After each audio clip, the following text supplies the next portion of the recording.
Hola, soy Sergio Redondo y os doy la bienvenida a mi canal de reseñas El Libro Pensador. Hoy toca repaso a mis lecturas de los meses de mayo y junio. 6 lecturas en total en las que combiné ficción y no ficción. Y bueno, la verdad es que durante esos 2 meses he dado con títulos realmente interesantes y que me han gustado bastante. Así que, sin haceros esperar más, vamos a por él.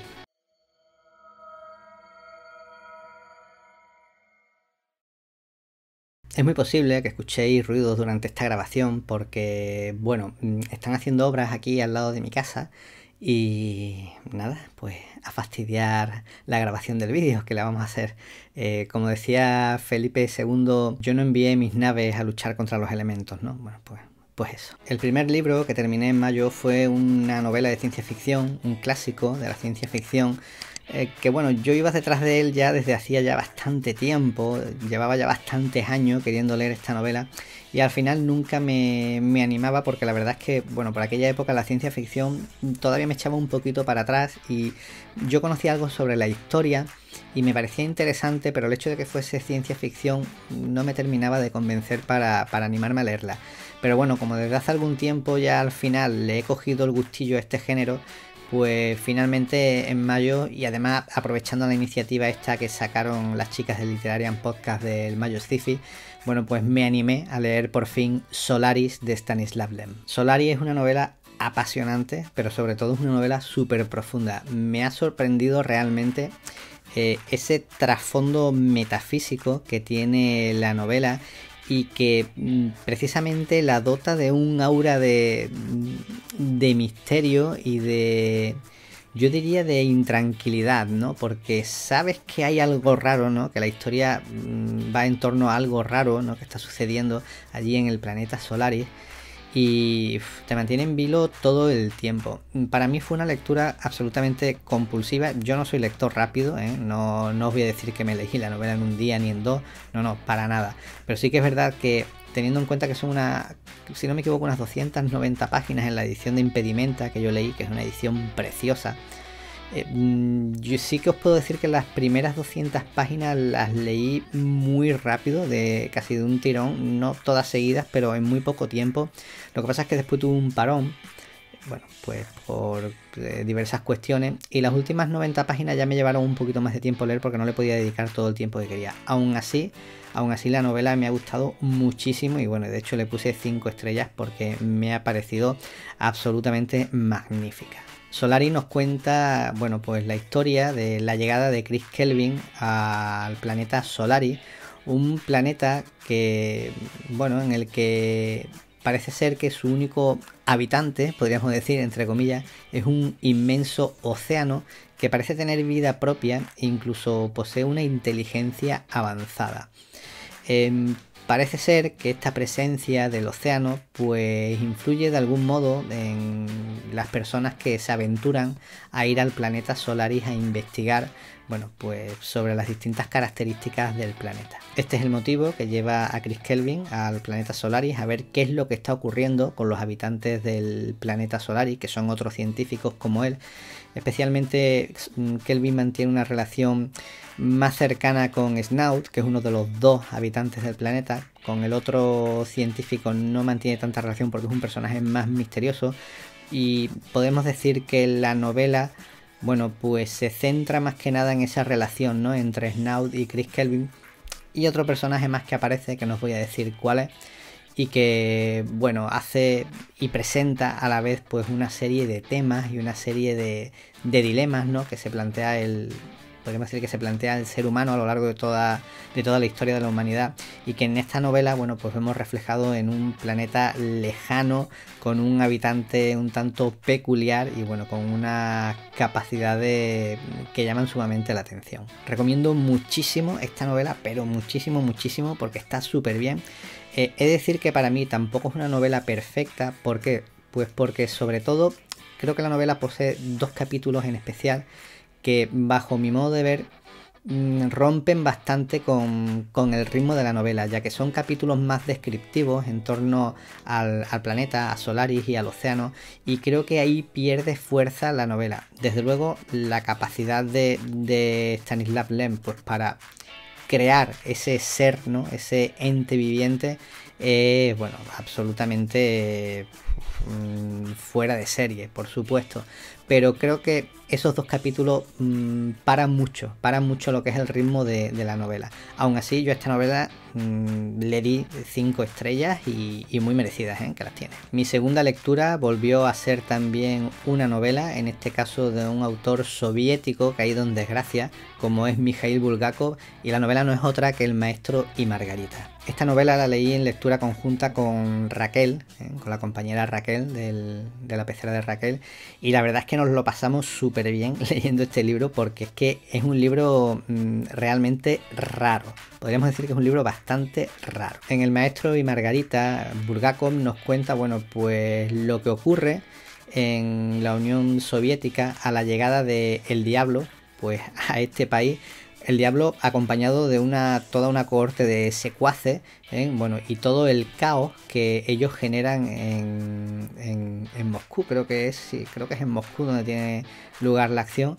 Bueno, la verdad es que la novela tiene dos partes claramente diferenciadas. Yo diría que tres, lo que pasa es que dos partes sí están íntimamente unidas y la tercera tiene que ver también con esas dos partes, pero es una historia completamente externa, ya que se trata de un texto escrito por uno de los personajes, y es una de las cuestiones que me gustan mucho de la novela, porque si dividimos el libro en dos partes, ¿no? la de este texto que decimos y la de la historia de la llegada del Diablo a Moscú, bueno, pues me llama fuertemente la atención cómo Bulgakov es capaz de ofrecer estilos completamente distintos en cada una de estas partes. Son voces narradoras que no tienen nada que ver una con la otra. La forma de escribir cada una de las partes es absolutamente diferente. La parte del Diablo es mucho más directa, tiene mucho más ritmo, es una literatura, una narrativa más actual, más moderna. Sin embargo, la del texto histórico, porque es un texto histórico, es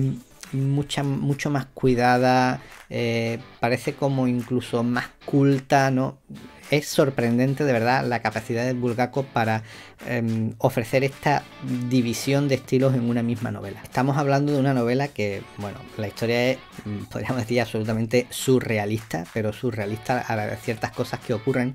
Tal vez podríamos decir que, bueno, pues que aplica cierto realismo mágico, ¿no?, a la historia, pero sobre todo yo destacaría lo divertida que es. La verdad es que jamás podría haberme imaginado que una novela de un autor ruso o un autor soviético, en este caso, pudiera ser tan divertida. Y es curioso que algo que comparten, ¿no?, toda la literatura rusa, y es sobre todo la dificultad de quedarse con los nombres de los personajes, ya que los rusos suelen referirse a una misma persona de distintas maneras, y sin embargo aquí en este libro creo que al menos a mí me ha resultado realmente sencillo de seguir los distintos personajes que hay, y os puedo decir que hay muchos personajes. Tanto Raquel como yo nos lo pasamos súper bien leyendo este libro, porque como os digo, es muy divertido, no sabes lo que está pasando, te vuelve completamente loco, y de hecho una sensación que tuvimos los dos al finalizar esta lectura es que íbamos a necesitar una segunda lectura de esta novela para realmente, pues, asimilar todo, ¿no?, lo que habíamos leído, y comprender sobre todo ciertas cosas que habían pasado en la novela que creemos que se nos han escapado, ¿no? Porque ya os digo, es que es tan surrealista, es tan rara, pero a la vez tan divertida y tan original, que es que merece muchísimo la pena leerlo. Eso sí, considero que no es una novela para todo el mundo. Creo que es de estas novelas que o te gustan mucho o odias a muerte. Entonces, cuidadito, porque creo que no es para todo el mundo. Y después de dos novelas, bueno, pues llegó el primer ensayo de estos 2 meses. Un título de la colección de ciencia política publicada por Deusto Value School y Juan de Mariana. Una colección que a mí me encanta, pero que me encanta, de verdad. He leído muchísimo de los títulos de esta colección. Creo que me quedan 2 o 3 nada más por leer. Y en este caso la verdad es que me esperaba un libro bastante polémico, porque fijaos cómo se titula, el libro. El libro se titula El lado correcto de la historia. Es un libro de Ben Shapiro, y es que además Ben Shapiro es un abogado conservador estadounidense, que además él insiste mucho en su judaísmo, y él, bueno, es como el presentador de varios programa en torno a la actualidad política estadounidense y es un tipo realmente polémico, pero polémico no porque diga cosas fuera de tono, sino porque creo que dice las cosas que otros no se atreven a decir. Es un tipo que pone mucho el puntito, ¿no? El dedo en la llaga, y entonces, bueno, pues despierta bastantes susceptibilidades entre la gente. Por todo esto, yo, con el lado correcto de la historia, pues esperaba un texto muy polémico, ¿no? Posiblemente un texto en torno a actualidad política, pero que va nada más alejado de la realidad. O sea, me he encontrado un texto súper documentado en el que el autor lo que nos muestra es cuál ha sido la herencia intelectual de lo que consideramos Occidente. Y sé que en Twitter hay gente que, bueno, que se me ha acercado para decirme que qué consideramos por Occidente. Bueno, pues yo no sé deciros realmente que posiblemente que podemos considerar como Occidente, pero creo que todos tenemos una idea, ¿no? Es como cuando hablábamos del tiempo, ¿no? A todos nos cuesta definir el tiempo, pero todos más o menos sabemos lo que es, ¿verdad? Bueno, pues yo creo que con Occidente pasa algo parecido.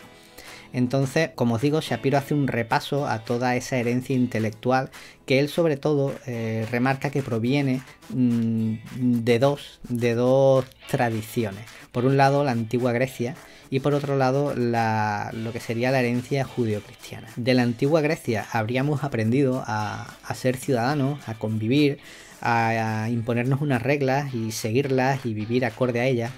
Y gracias al judeocristianismo, efectivamente, lo que hemos poseído son una serie de valores más centrados, ¿no?, en lo que sería la moralidad y que de algún modo nos permiten atisbar cierta esperanza y evitar cierto desánimo que se extrae de la propia vivencia del ser humano y que digamos que de algún modo esta vivencia espiritual, ¿no?, que obtenemos del judeocristianismo, que hemos bebido de la tradición judeocristiana, pues nos permiten pues eso, poseer algo de esperanza, algún motivo como para seguir adelante, que nada tiene que ver después con lo que hemos hablado de ciudadanía, de, bueno, pues de ser ciudadanos, de vivir en comunidad, etcétera. Shapiro hace un repaso a filósofos, intelectuales, escritores, bueno, todo tipo de eruditos de todas las ramas, porque él, a pesar de ser conservador, también presta atención al modo en que, por ejemplo, ha influido el pensamiento pues de Marx, ¿vale?, de Karl Marx. Obviamente lo critica porque es como os digo, él es conservador y critica la parte de Marx, pero él reconoce que ese legado pues tiene su influencia, ¿no?, en la actualidad. Una pega que yo sí le pongo al libro, no es una pega, lo que pasa es que bueno, no deja de ser un libro publicado originalmente en Estados Unidos y por tanto, y esta es la pega, muy centrado en lo que es la historia de Estados Unidos. Obviamente Estados Unidos no es Occidente y Ben Shapiro en ningún momento dice eso.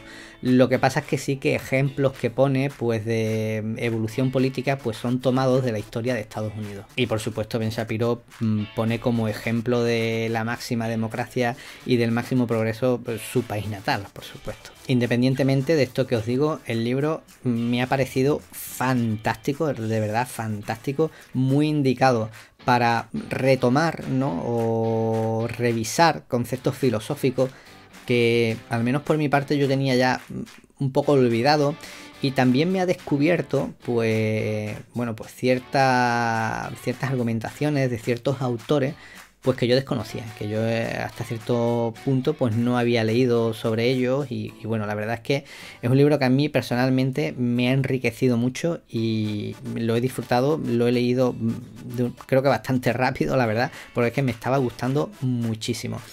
Yo este libro pensaba leerlo, pero pensaba leerlo un poquito más adelante. Lo que pasa es que vi que la escritora Anna Bolox, creo que era, pues lo estaba leyendo y bueno, estaba compartiendo citas del libro y yo estaba maravillado. Entonces yo decía, oye, yo este libro lo tengo que leer, pero ya no lo puedo dejar escapar. Y al finalmente, bueno, pues como os digo, pues cayó en mayo, cayó. Bueno, y como cuarta lectura, toda una sorpresa de la que ya os he hablado en otros vídeos. Pero bueno, una novela, una novelaza, un novelón, una historia que además me ha recordado a uno de mis autores preferidos, si no a mi autor preferido, como es Juan Rulfo. Y os estoy hablando de Los recuerdos del porvenir de Elena Garro. Este libro me lo recomendó el compañero Juan Carlos de Top Libros cuando hicimos el vídeo del crossover con motivo del Día del Libro. Y precisamente unas semanas después, más tarde, Raquel, de la pecera de Raquel, anunció que, bueno, que su lectura conjunta para el mes de mayo, creo, si recordar, efectivamente, para el mes de mayo, sí, para el mes de mayo, eran Los recuerdos del porvenir. Bueno, yo encantado de la vida, de verdad, pero encantado de la vida, porque es que me ha fascinado esta historia. Elena Garro nos lleva a Ixtepec, un pueblo mexicano ficticio, donde, bueno, nos cuenta la historia de tensión, de venganza también que existe entre los habitantes del pueblo y lo que serían los soldados del ejército, bueno, durante creo que es la Revolución Cristera, si no me... ¿Cristera o Cristera? Cristera, perdón, la Revolución Cristera, que tuvo lugar en México. Cómo por culpa de un amor,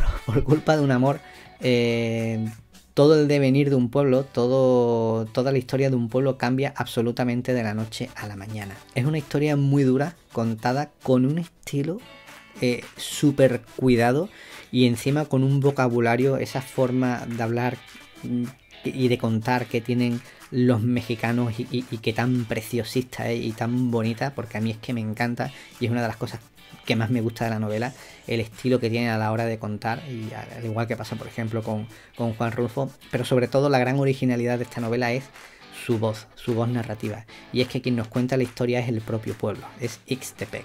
Entonces, claro, te pone desde un mirador, ¿no? Desde un balcón a ver a los distintos personajes, pues realmente peculiar. En ciertos momentos Ixtepec habla como si él fuera un personaje más también de la historia, en otros no, habla absolutamente separado de los personajes. Bueno, la historia es realmente, bueno, pues para leerla y para disfrutarla, recomiendo no leerla muy rápido, sino lentamente, porque creo que la prosa de Garro lo exige, exige no ir muy rápido, porque es que cada frase está cargada de sentido. Y no dejéis, de verdad, no dejéis de leer esta novela, porque es una grandísima novela y sin duda todo un clásico moderno. En junio terminé un ensayo de divulgación científica al que también le tenía muchas ganas, había, bueno, conocido de su publicación, y la verdad es que le pedí a la editorial, a la crítica, bueno, si me podía enviar un ejemplar, y ellos muy amablemente me lo enviaron, y la verdad es que todo un acierto, todo un acierto, porque me ha gustado muchísimo.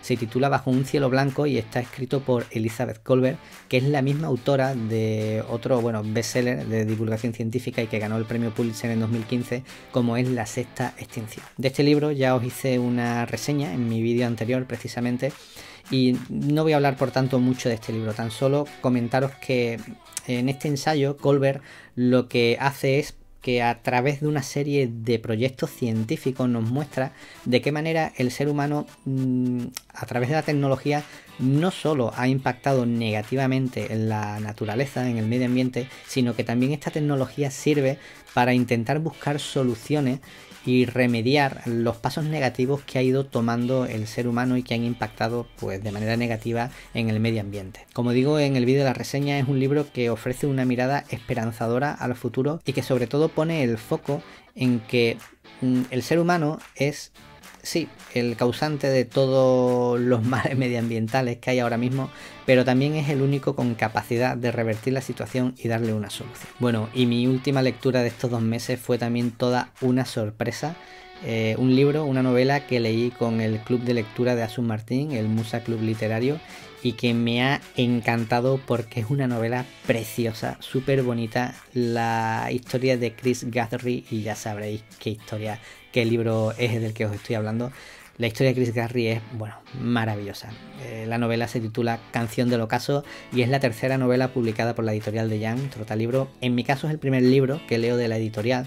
Tengo en casa también La Guardia y El Palacio de Hielo esperándome, y creo que van a caer realmente pronto, porque creo que si solo me gustan la mitad de lo que me ha gustado Canción del Ocaso, creo que entonces me va a gustar bastante. Canción del Ocaso está escrita por el escritor escocés Lewis Gracie Gibbons, que en realidad no es su nombre original, sino que era un seudónimo, ya que él se llamaba en realidad James Leslie Mitchell. En Canción del Ocaso, Gibbons nos habla de la historia de Chris Guthrie, una chica joven que vive en el condado de Kinrady, bueno, pues un condado donde hay una serie de granjas, ¿no? Donde viven una serie de personajes, y nos cuenta pues la vida de estos personajes, si bien previamente en el epílogo nos cuenta, digamos, lo que es toda la historia de, bueno, rápidamente, de una manera bastante somera, lo que es la historia de Escocia, pero precisamente, más concretamente, de ese condado de Kinrady. Sus habitantes, pues, hacen su vida, ¿no? Su vida como agricultores en las distintas granjas. Y bueno, Chris Garry crece en un ambiente familiar un poquito peculiar, podríamos decir. Vamos conociendo a distintos personajes como su padre, su hermano, su madre, distintos vecinos. Y bueno, Chris Garry va creciendo, se va haciendo adulta y sin duda es la gran baza de la novela, ¿no? Un personaje como Chris Garry, una chica joven que al principio nos parece muy débil, muy insegura, pero que sin embargo conforme se va haciendo adulta va tomando decisiones que marcan su vida y la vemos una chica realmente echada hacia adelante y que no tiene miedo del mundo que le espera. Como os digo, conocemos también a otros personajes inolvidables como son por ejemplo Robert Largo o Strachan, no recuerdo bien. Bueno, Ewan también, personaje absolutamente, bueno, maravilloso. Como os digo, Louis Gracie Gibbon construye una historia que al final creo que lo que nos cuenta es de qué manera la vida nos golpea y de qué modo también, pues de algún modo conseguimos reponernos a ellas y seguir adelante. ¿Y por qué os digo esto? Pues porque en el caso de Canción del Ocaso, ya casi al final de la novela, o de la mitad en adelante, la historia de los habitantes de Kinrady se ve claramente afectada por el advenimiento de la Primera Guerra Mundial, que tiene, bueno, pues tiene un impacto devastador, ¿no?, sobre la comunidad. Y creo que una de los grandes alicientes de la novela es ver cómo los personajes afrontan pues esta guerra y cómo de algún modo se sobreponen, ¿no?, a ella. El texto es precioso, el estilo es muy peculiar porque el narrador es como si fuera pues un habitante más de Kinrady que está observando en todo momento los pasos de sus vecinos y nos va contando las distintas cosas que va ocurriendo. Pero claro, es que quien nos lo cuenta, como os digo, es pues un habitante de Kinrady. Entonces su modo de expresarse es realmente peculiar y es un estilo que al principio es difícil hacerse con él, pero al final le coges el tranquillo y te acostumbras y bueno, la verdad es que entiendes esa voz narradora, entiendes que sea un vecino que nos cuenta la historia, porque sin duda nos hace ver que era alguien muy cercano a los personajes de los que nos habla. Una novela que os recomiendo muchísimo y no la dejéis de leer de verdad porque es absolutamente bonita y enternecedora y encima la edición es, bueno, pues ya sabemos con qué mimo trata Jan las ediciones de los libros de su editorial. Y nada más, hasta aquí ha llegado mi resumen de lectura de los meses de mayo y junio. Si habéis leído alguno de estos títulos, si queréis dejarme algún comentario, qué os ha parecido sus lecturas o si me queréis hacer alguna recomendación relacionada con alguno de los títulos que os digo, bueno, pues nada, dejádmelo en los comentarios y como siempre, si os ha gustado el vídeo, dadle a me gusta, suscribiros al canal, la campanita, pero que os avise cada vez que yo publico un nuevo vídeo. Y bueno, nada más, que nos vemos en el siguiente vídeo. Ah, y una cosita que se me olvidaba. La próxima semana me tomo ya vacaciones, ¿vale? Sí, vacaciones, bien. No tengo claro si voy a grabar algo, si voy a poder dejar grabado algo más durante esta semana y entonces programarlo para que se publique durante mis vacaciones. En caso de que no me dé tiempo, bueno, pues ya os traería un nuevo vídeo a partir del 16 de agosto, porque bueno, me tomaré unos 15-16 días de vacaciones y nada, que los que estéis de vacaciones como yo, que os lo paséis muy bien, que tengáis cuidado con el sol, que os hidratéis, que os echéis cremita, ¿vale? Y si vais a la playa o a la montaña. Y a los que ya habéis pasado las vacaciones o todavía no tenéis la suerte de disfrutar de ellas, que nada, que paséis unos buenos meses de verano, ¿de acuerdo? Y nada, que nos vemos como muy tarde a mediados de agosto. Nada más, nos vemos. Chao.